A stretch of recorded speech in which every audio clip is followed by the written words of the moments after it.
Good evening and welcome to the Water and Wastewater Commission meeting. What's today's date? 17th. May 17th. Thank you. I'll call the meeting to order. Please be advised FATV is conducting an audio and video recording of this meeting for public broadcast. I ask anyone else in the audience who is recording this meeting to please identify themselves for the record now by standing and sharing the name and address. Ready? At this time, I ask that any electronic devices be placed in silent mode. Now I need to have a roll call. And where is my... George Sena. George, there you are. I'm Rick Healy. Nick Erickson is remote. Yep, here. Mike McLaughlin. Here. John Deline. Present. Mark McNamara. Present. Stephen Bodurther is not here. Oh, here. I'm sorry. And Colby O'Brien's not here. And Mark O'Brien is not here. Okay. And is there any public hearing this evening? I see none. Okay, then we can get started. We'll start with water. And John. Sure. First item on my agenda is the water, FY24 water budget. Sorry we didn't get this to you Monday. We're waiting for some final numbers from Calvin for loans and some other contract items. So we would have liked to have gotten out earlier so to give you more time to review, but we had to wait for those numbers to put the final T crossed and I dotted. So much of my budget with just minor variations mirrors exactly what was in the rate study. The increased, in water rates is reflected with an increase in revenue in that line item, which will cover, much of the increases in the budget itself. Some of those increases include personnel, do the new rates, which I'll talk about with the staffing update, but the rates, but also assuming that we'll have a full staff of 25 people versus 13 to 15 the last couple of years. So there's a larger item there. And we have been, I will just go right to the staffing update just as it ties in.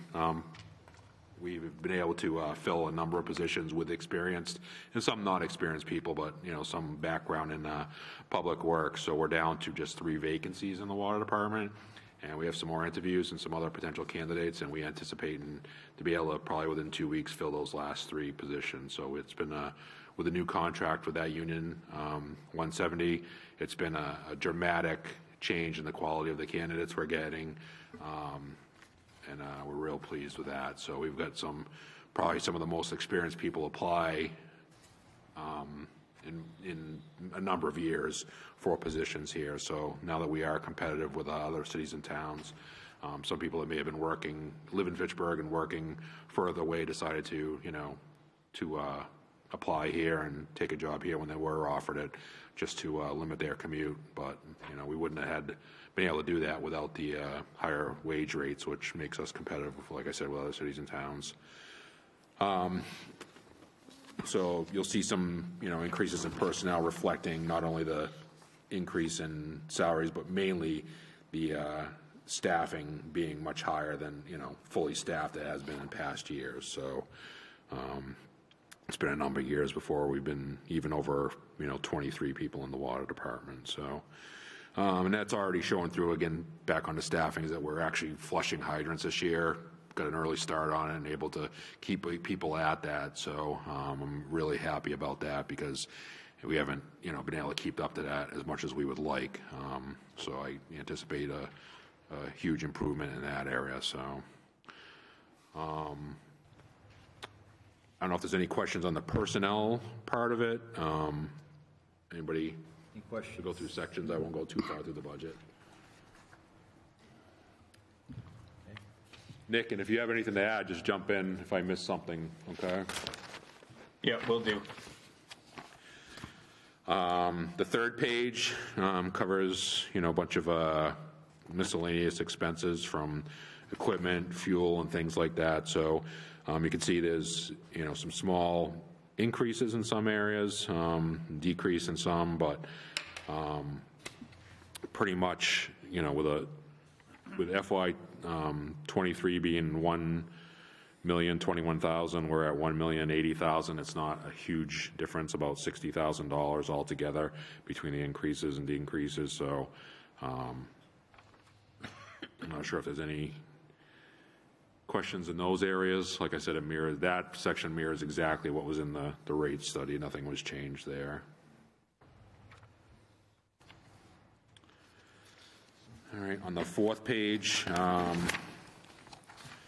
the first section has to do with basically the chemical, electrical costs, maintenance of the buildings and equipment for the treatment plants. We separate those out because we share those costs with Westminster, so they're completely separate, and everything's bills and everything like that are separated out so that we can bill them their share of operating the regional treatment plant in Westminster. So.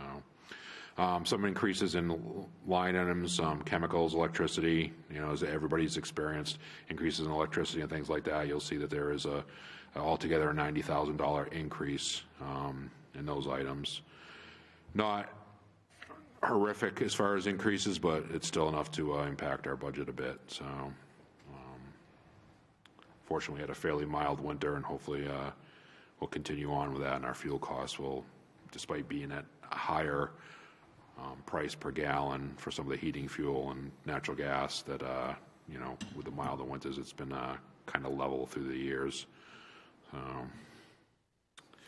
Our contribution to the city, basically fringe benefits, reimbursed for other city costs, is level funded for this year. This will be a couple years that it's level funded. Again, that's for personnel in the water department. Paying for their health insurance through the city. We don't pay that bill, the city does, so then we reimburse the city. It's just the way that works, and some other things like that. We reimburse the city for costs. The treasurer's office collects all our payments and does the posting of those, so that's a good portion of the reimbursement for city costs. And there's some reimbursement for other departments that totals up to $140,000. Some departments are only a couple percent or something like that, like the mayor's office is a couple percent, so it's not a significant amount. The major expense, if it were to be broken down, would be the treasurer's office. So they do quite a bit of work for us as far as the bills and things like that. Debt service, you see with some of the loans for some of the new projects coming online. We're also retiring some, not so much this coming year, but in 25 and 26, there's some retirements of loans that'll go on. So although our loans will go up a bit, for the most part, they're going to be pretty level, increasing slightly in the next few years, but not dramatically, because we are having other loans, like I said, paid off and retired. So of course, interest rates are a little bit higher. I'm not sure what the current SRF, if it's still 2% or not. Do you know, Mark? Hopefully they are able to maintain that, because that's basically all we get as far as loans or grants is that low interest loan through the revolving fund, state revolving fund for water projects. The last grouping there is capital expenditures. We have $150,000 for capital expenditures. Includes equipment like a backhoe, pickups, service trucks, generator or something like that. Usually is in that portion of it. So the last couple of years we bought a backhoe, a new service truck, a larger truck, kind of like Unitil has for their work. Replacing some older vehicles we had, and we need a couple new vehicles, probably a new portable generator as well. So that's what's in that line item. And of course, vehicle costs are up. We don't get as good a rates as we used to through the state bid lists. Pretty much everything is elevated in those areas still. So one area I'm happy to increase, to see an increase, and that's part of the rate increase, was to bring the water system improvements account back up to $500,000.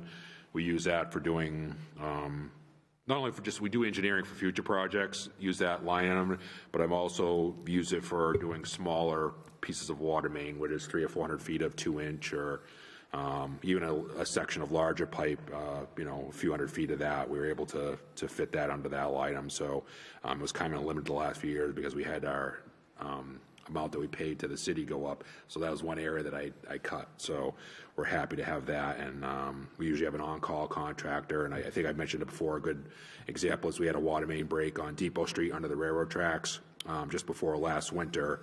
And that's the second break in that area. So we ended up using some of that money to replace a few hundred feet, about 400 feet of 12-inch main through there, just to make sure that we wouldn't do any damage to that railroad crossing and trestle. And those are the type of things that come up during the course of the year. It's like, hey, we were able to pave it correctly and get it, completely replaced from one main to the bridge. We didn't go through the bridge because of the complexity of that, but those are the type of things we do.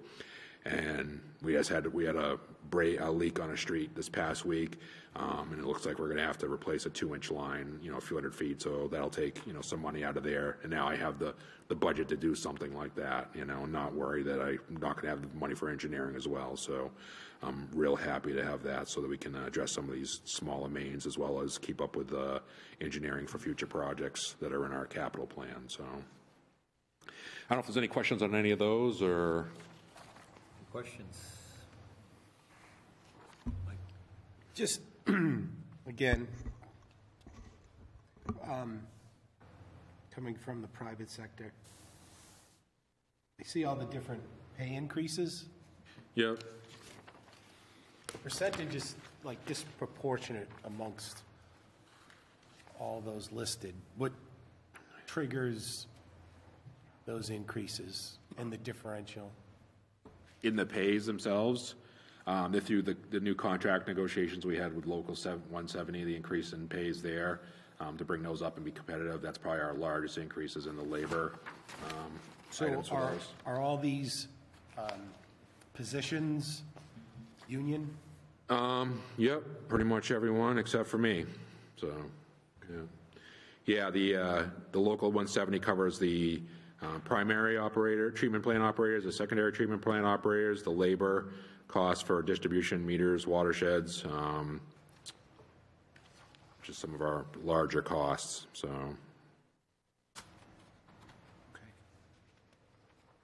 And I just want to add too, there's one other union that covers like the water distribution system manager, junior hydraulic engineer, business manager, a couple other people, and that's under negotiation right now. So that this budget is based off of assumed numbers, and those numbers are subject to change in the next few weeks whenever that gets negotiated and finalized. What I really don't like about the budget presentation, I know there's not another way of doing it without making it is, but these are actual amounts. If you go back to FY21, FY22, FY20, those are actual amounts was what we spend, and it wasn't what we actually budgeted, assuming a full thing. So it actually, because we only had, we were low on staff, the actual amount we spent was not that much, but it shows a huge increase. Well, in fact, if we had been fully staffed back then, it's not that significant. That's one thing I don't like about the budgets that the city does, because it causes you to say, geez, back in, just using one example, back in 22, you only spent $411,000, now we're at $746.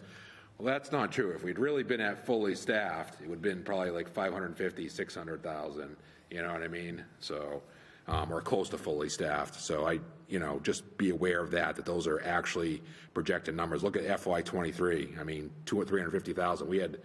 We had like 3 or 4 people out of 9 people working in that department, or they actually, sometimes even less. So, John, this budget reflects full staffing? Yes. Yeah. So, assuming, we got a budget for that, otherwise I wouldn't be able to hire the people if I didn't budget for the full staff. So that's assuming that. If we don't have full staff, then it'll be less. But we really need to be fully staffed to properly operate this water system. I mean, flush hydrants and things like that. So, But that's something, you go back to 19 and we spent $502,000, that was pretty close to, I think we had like 1 or 2 vacancies back then before we, lost quite a few, just with other cities and towns and stuff. So, but yeah, that's one of the reasons there.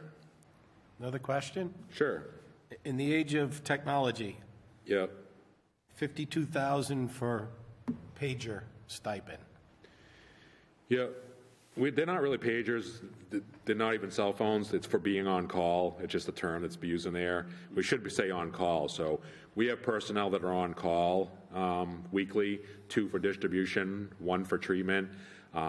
They receive, what's the current rate? $300? Yeah, $300 a week for being available throughout the course of the week, and then they'll get a call in if they are called in. So they have to be able to respond within 30 minutes, and be fully capable of that. Yeah, so. we really ought to change the terminology. Yeah. Yeah, we should do that. Change that to on-call duty. Yeah. Yeah. I just Same look thing at, on my budget also. It says Assume that's something. allowance. I'll make sure it's changed for the next one because it is deceiving and stuff. Because we call it, even when we're office paging or whatever, it's like it's not that, or just you're stuck with that old term, But yeah, I will change that, Mike. You're right. So, but that's what that covers. Like I said, we have 1 that's on call for treatment and 2 that's on call for distribution. So, I think the secondary.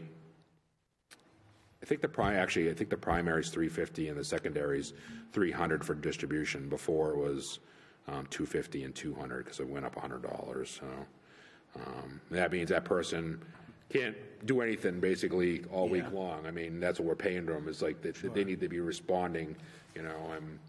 They can't go out with friends and have a few drinks. They can't. You know what I mean? That's what that makes sense. That is for. So, and that was reflected. We did increase it to reflect what other cities and towns are paying. For a pager.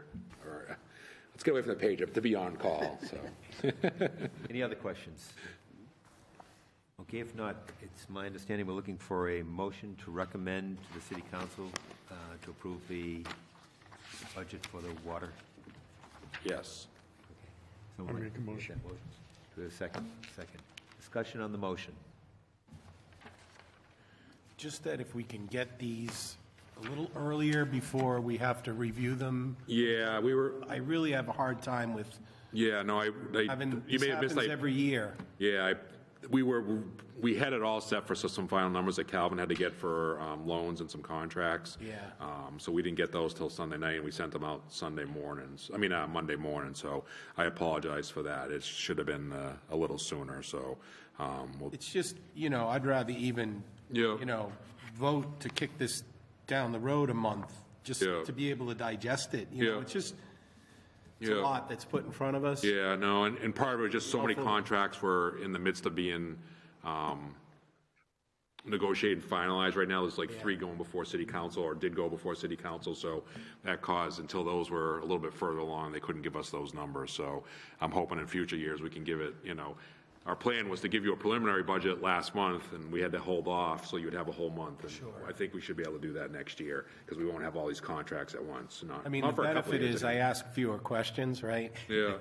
But if you see something after, though, if you think of something afterwards, don't hesitate to give me a call. And yeah, stuff, but so. we're kind of like past that stage. Yeah, no, I understand. It'd just be helpful. Yeah.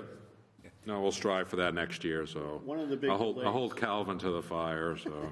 Well, I know he has to wait for the debt service. Yeah. And that doesn't come into the last week of April, first week of Yeah, May. the numbers and So stuff. Once those numbers come in, we can't really plug in everything, so. Yeah. Yeah, I understand that we need to have a roll call vote since we have someone remote, since Nick's remote. George Center. In favor? Is that an aye? Is that an aye? Are you? Yes. Yes, okay. Yeah, please say it so we get it recorded. Nick? Aye. Mike? Right. And Stephen? Aye. And the motion carries. Okay, John, what else do you have? Next item on the agenda is the Oak Hill Tank Project, which has come along real well. We had a pour last week of 400 yards of concrete. It started at 2 o'clock in the morning and went till 6 o'clock the next night, and everything went smoothly with that. So it took a little longer for them because it was a little longer to pump the concrete into the tank, but otherwise getting the concrete trucks up that steep hill and, in and out of there went real well. So, and The previous week it got pushed back because of the weather, and fortunately the weather cooperated with us, because the previous week we had rain every other day and the road was kind of a little bit sloppy, so we had enough dry days before that next scheduled thing, which is, there's a lot of coordination when you got to have 30, 40, 50 some concrete trucks come in and and pump that concrete in there. So we're glad that the weather cooperated for that the second week. Our next pour on that, they have to do one more lift in the tanks to bring the tank about 6 to 8 feet out of the ground, is 100 yards, which is next week. That'll just be completed during the day, and then there's some roof sections and things like that they'll have to go in. But all in all, it's going pretty well. It should be completed and back online, the new tank online, not back online, the new tank online, in sometime in July. So we're anxious to do that, get that done, because we really like to have that storage in place for the next item on my agenda, the SCADA project, which involves shutting down the plant. So everything's going pretty well with that. We probably won't do some restoration work until late August or September, the looming and seeding around the tank and the fencing, just so that, we don't, fall's a good time to grow in grass, but you don't want to start it too early, if things are real dry. So beginning of September to get everything seeded, loomed and seeded would be perfect, rather than trying to do it in July and then have it sit there all August and fry in the sun, basically. So that'll be the last tank that we have. I mean, we're real excited. I mean, we really are, to get that back up and online. So we're excited to have that project be where it is and eventually get it behind us. So any change orders with it have been smaller, all within what we budgeted and stuff. So I got one more today, which is a small amount, but it was within the contingency that we expected. So we don't expect anything else major come along. So we're happy about that too, to be, within the budget of the project. So like I said, the SCADA project, we actually do have everything in pretty much for as far as all the controls and cards and drives and everything else for the system. They're constructing much of it off, or assembling much of it off site, the panels and things like that, and they're being tested remote, tested there, going through factory tests and things like that, before they actually bring them out to each of the plants for installation. So we expect that project to really get going in August and September, and continue right through fall and get completed in November, and then just,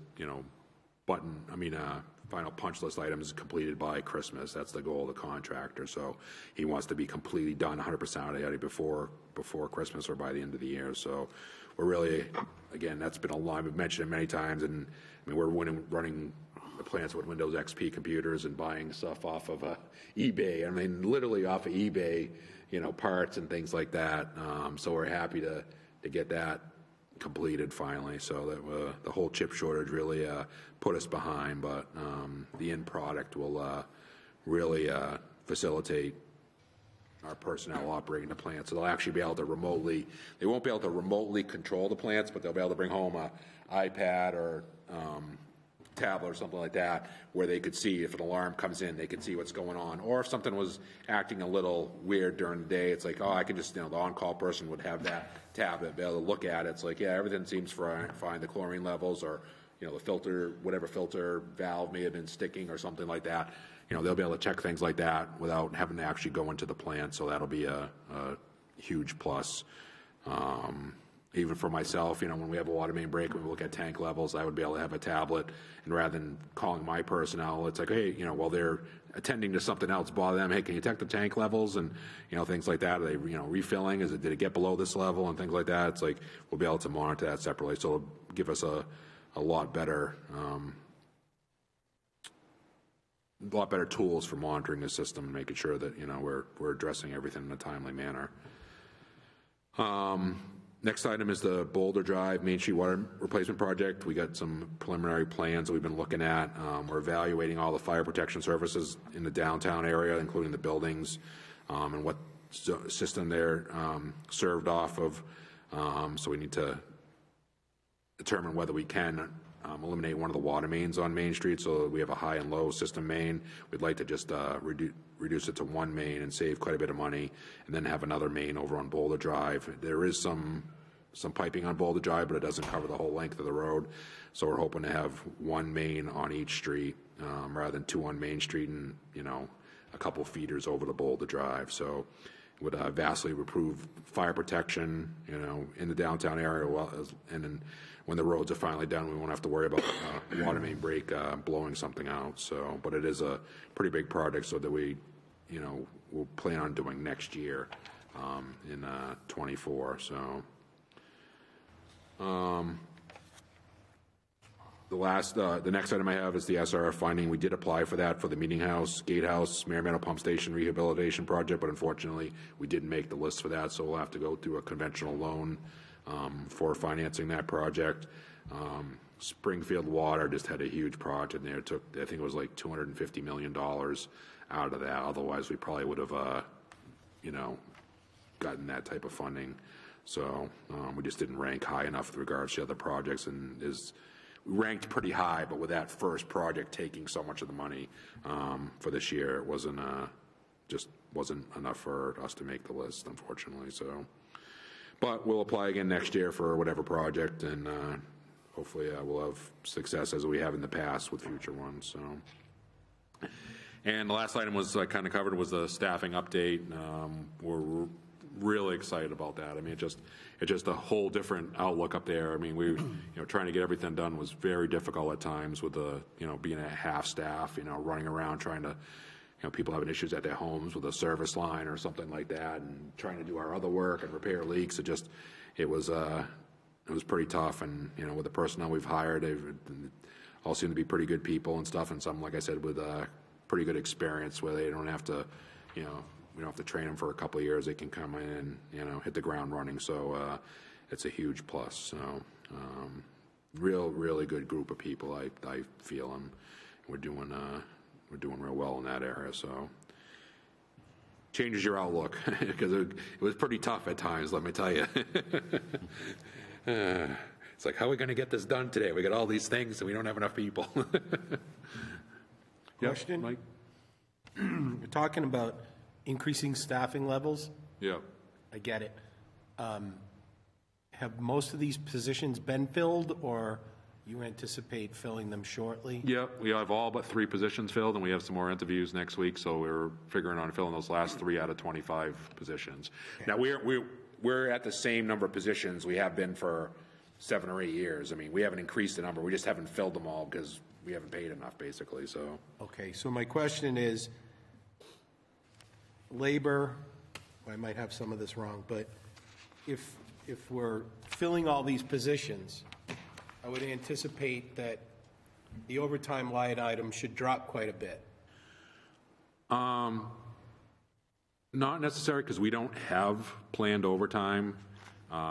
Most of our overtime is due to call-ins and things like that, which is a fairly standard thing. So what we will do is spend less on contracted services from outside, because we've had to use the contractors a number of times just to, you know, our crew, we only have one crew that could repair a leak and we'd have another one come in. So at times we've had 2 contractors. So contracted services and some of that work should go down where we're, you know, having outside companies come in. But as far as overtime, we don't have scheduled overtime. All the overtime is due to call-ins. There's a break at 1 o'clock in the morning or a service line. Okay. That's where all that comes in. During the winter months, it's due to snowstorms, because we have to plow to keep the, we don't plow for the city, but we have to plow to keep all our facilities open, so there's overtime involved with that. So that didn't really affect the number of people. Unfortunately, those same people were working so much overtime, you know, that they were getting very tired, you know. Yeah. The same people, we on call every week, you know, we had people that were on call 2 months in a row. I mean, literally 8 weeks in a row, and thankfully for them that they were available and worked with us on doing that. But now we'll be able to spread it out, but it's still going to be the same amount of overtime. And and one other point is that because we have to man the plants on the weekends, the regional plant has to be manned 8 hours each day, as well as every holiday, and the fluid plant has to be. So we have a set amount of overtime just because of that. It doesn't matter how many personnel are, but like I said, now it'll be spread out among more personnel instead of the same people working every weekend. So with more ability to do our own work in-house, is there a line item contracted services that might go down? Yeah, that should go down. So.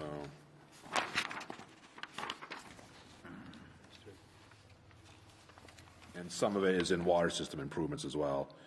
Where am I? Yeah, you can see back in 19 and 20 in contracted services, we were at 59, 51,000. In 21, we went to 90,000. In 22, we went to 105,000. And this year, we're projected to spend 114 and maybe even more. We're hoping that'll cut back by, go back down to the $60,000 mark. It's still budgeted at 100,000, just because I wasn't certain of what we would have for staffing, but I'm hoping that we can, limit that as much as possible. So. Okay, thank you. Any other questions for John? Okay, looks like, Mark, you're up. I'm up. My first Wastewater. item is in regards to the CSO projects we have upcoming. We have CSO's 10 project, which is scheduled to begin within the next few weeks, and also CSO 32, 45, and 83, which is scheduled to begin next year. We took out a SRF loan last year for these two projects of $30 million. We combined them to. Since that time, we found out that there is some additional funding that's going to be required due to rising costs. And so I each gave you a letter describing where these costs are originating from. Well, let me go through it. We're seeking an additional $6 million for the CSO 10, CSO 32, 45, and 83 due to rising construction costs that we've had. The previous $30 million was based on 2022 numbers. Since then, everything has gone up, as we've seen. Significant increase in construction materials. Pipe conditions. During the investigation phase, significant sewer pipe degradation was observed, requires pipe replacement rather than lining that we originally were planning on doing. Drain upsizing due to climate resiliency. Preliminary modeling suggests results indicate that more extensive drain upsizing may be required in certain areas in order to match the 2070 10-year 24-hour storm event. And also green infrastructure. In recent years, the city has been pursuing MVP action grants for the design of green infrastructure to be included in the construction of sewer separation projects. These projects provide environmental benefits, reduce stormwater volume to the stormwater collection system, and also encourage through the city's consent decree that's we're mandated. And finally, paving, which the costs have gone up. CSO 10 separation project, additional curb-to-curb paving was included in the project for areas where water and gas improvements were already done. And so we're going to go over it and finish the job of completely paving it, which will improve the roadway drainage and provides a visible new roadway. Now, all these, the new appropriation, the $6 million that we're requesting that the Wastewater Commission approve, it has been added into the sewer rate study we just voted on. So these numbers were included in that. And this is for sewer only. So it's required by June 30th, and that's why we're including it now. It's we sent a letter to the mayor, and I believe he has it included in next week's city council meetings also. So We have questions for Mark. Okay, if not, I understand what we're looking for is a motion to recommend to the city council to approve the additional appropriation request. Is that correct? yes.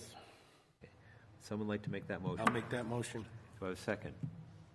I'll second it. Second. Okay. Any discussion on the motion?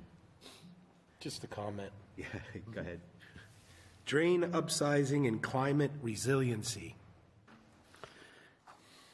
We're doing a separation process, right? Mm-hmm. So I would kind of think if we're taking a volume of discharge and separating it,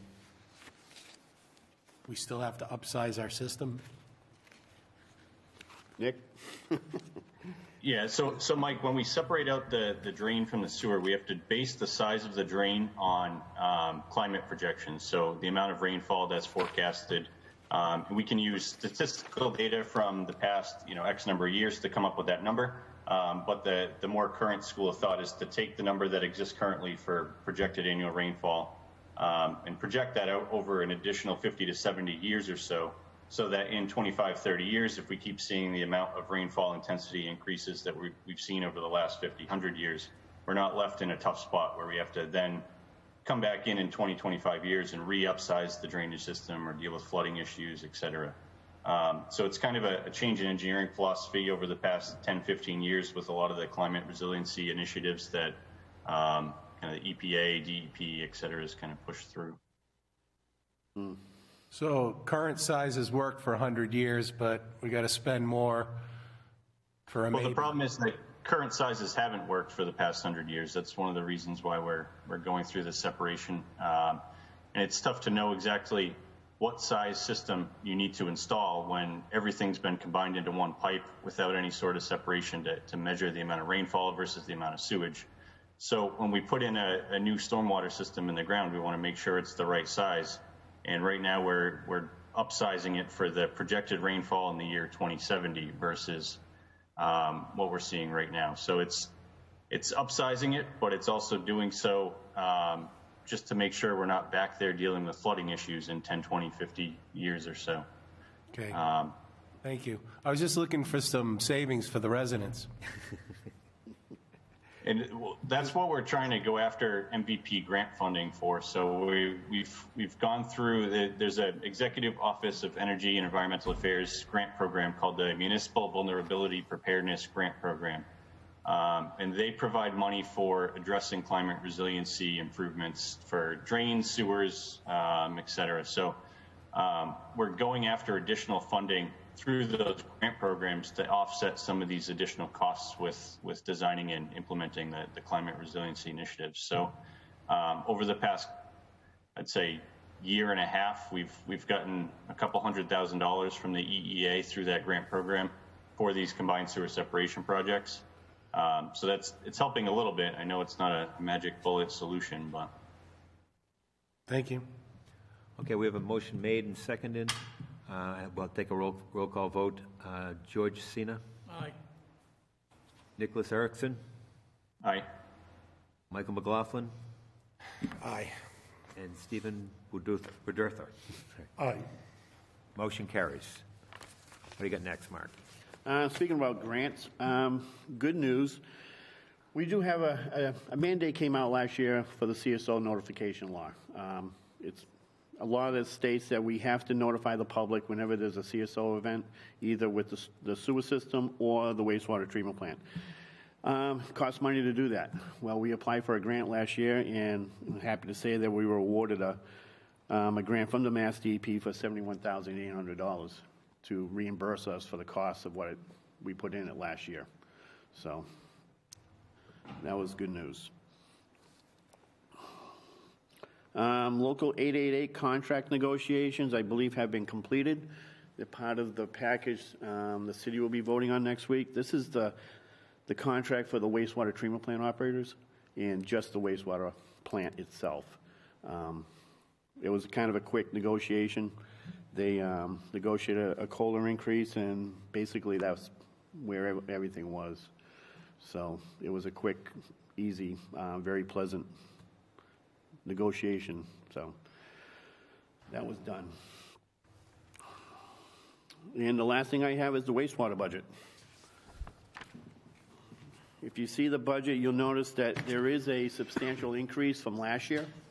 That's due to some capital projects we have on the agenda for next year due to the consent decree we have. If you look on the top of the page 1, you can see some of the increases. Revenue has gone up, and that's from our sewer rate study. But the subtotal PS, the personnel services, has gone up. And like John, it's due to contract negotiations. You can see it on page 2 with the personnel expenses. They've gone up a little bit. You know, they all had contract negotiation, all have COLA increases, so these things have gone up. The next item is the wastewater expenses. This was an increase substantially from last year also. A lot of it has to do with we have more accurate chemical numbers to play with. Last year, we had to set the budget before we got the chemical estimates. This year, they did it earlier, so we have more accurate numbers. So we kind of know where we're going to be next year with the chemicals. We also had to increase the last item on page 2, which is the architectural and engineering line. These are the engineering costs that are going to be going to a lot of the projects that we have going on next year. You can see it's up from last year. We didn't have a lot of these projects going on, but they're starting now for next year, and they're all due to the consent decree items that we have. And you can see that also with the capital expenditures on the last page. This was the largest increase we've had, if you look at the bottom. The major increase we've had is due to the wastewater treatment plant. We've having some upgrades done down there. The last items we need to address is a couple of tanks that were not retrofitted or refurbished with the last SSU upgrade. This project will take care of those last 2 items and also update the lab and the locker rooms and some of the office space up there to more current standards. We're taking out of retained earnings. That's why it's a large item here. We're not going to seeking a loan for this. We have quite a large balance of retained earnings, and it's going to be drawn down a little bit. I believe this came out at the sewer rate study that we were talking about. So this is, we have the funds there. We might as well use those funds now. So that's the $5.6 million line item. You see with the East Wastewater Treatment Facility renovations. And a few of the other items are things that we have to get done. CSO's projects, the notifications for the CSOs. And one item is a large item that would be the grief container relocation construction, the $1 million. We're looking to see if we can eliminate the pump station at the West Plant. The West Plant is basically a pump station for the last remaining paper mill and anything that's beyond that. We were hoping to see if we can put it into the sewer system directly without using the pump station, especially if the West Plant's going to be utilized as an anaerobic digester, energy renewal facility. We don't know. We're still doing the study. We don't know if that's possible or not. It might not be possible for us to go that route, but if we did, we put it in the line item just in case we wanted to go that route. Then we can totally eliminate our presence at the West Plant totally. So what does what does the $1 million? That would go to the construction of tying in that line into the main that's up there and upsizing the main to meet it. So get rid of the pump and just put in a pipe that can handle the flow? Yeah. If you ever drive by the West Plant, you can still see there's a couple of tanks that are still full of liquids. It's mainly a pump station for the paper mill. So they discharge into there, and then we pump that down to the East Plant and treat it down there. So if we could eliminate it, we'd save an electricity and that stuff, and we can totally give the property. We wouldn't have to go there and deal with it every day. Yeah. Thank you. No. So those are the big changes on why the budget is different than last year. And it's those few line items that really boosted up the cost. Any questions for Mark? Okay. If not, then I will entertain a motion to recommend to the City Council to approve the recommended budget. Someone will make that motion? Make the motion. Thanks, Steve. Second, George. I'll take a roll call vote. George Sena. Aye. Nicholas Erickson. Aye. Michael McLaughlin. Aye. And Stephen Bodartha. Aye. Motion carries. Okay, that's the end of our agenda. There is one item that I forgot I'm trying to get used to doing all these things right. I forgot to take a motion to approve the minutes. Does everybody have a chance to review the minutes? I'll make the motion to approve. Second. Okay, George Cena. Aye. Nicholas Erickson. Aye. Michael McLaughlin. Aye. Stephen Bedurtha. Aye. Motion carries. Thank you. The next meeting will be June 21st here at 5 p.m. One question, if I may? Yes. Architectural engineering, it went from 380 to 1.8.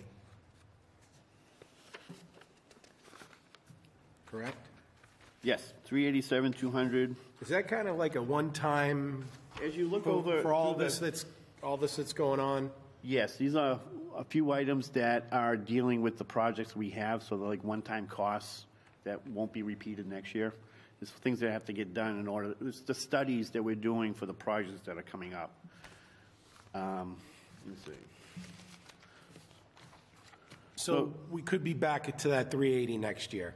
It'll be substantially lower than next year. Okay. I mean, next year, we have coming up is a hydraulic model that we have to do for the consent decree. That's $250,000 right there. These are estimates too.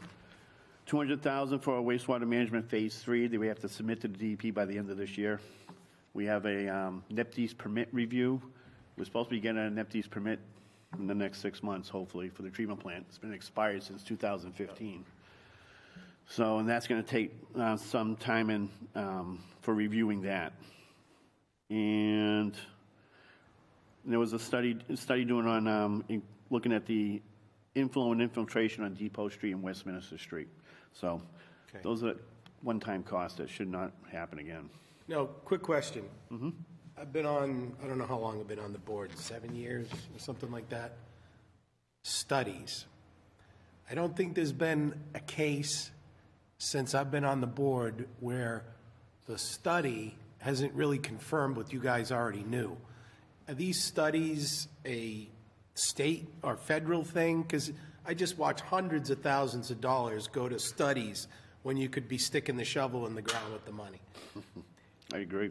But I'm new at this. I'm learning. Maybe Nick or John would have a better answer. Yeah, I think the studies, I mean, Nick can jump in, but they're required, By Yeah, federal or state? Yeah. They're required by the EPA's consent decree with the city. There's a number of studies from the start of the consent decree back in 2012 all the way through the completion in 2030-ish.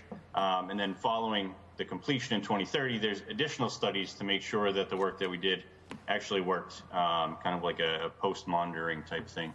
So we need a study to make sure the study worked.